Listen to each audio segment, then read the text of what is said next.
About Bushmalos America, the President of America, we're not Naira. What do we know? Ma'a Mulube. Bashima Yoloye.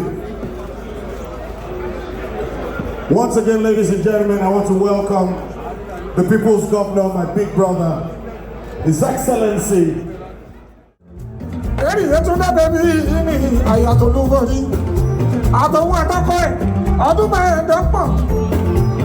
Láti ní ìṣọ̀kan láyà wọ́n dẹ̀ bá wọn ọmọ alálùbáàrí kàtọ́ ṣe dáadáa.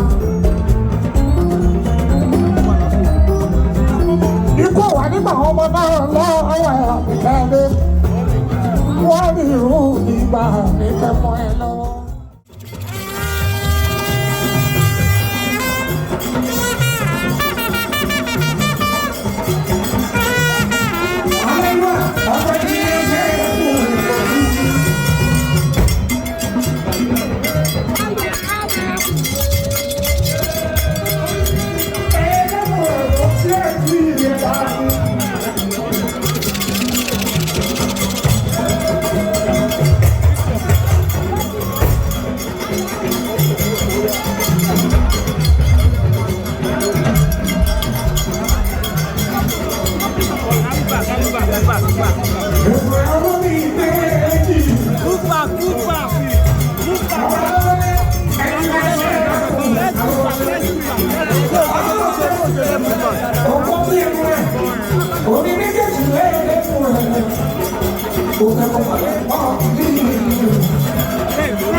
I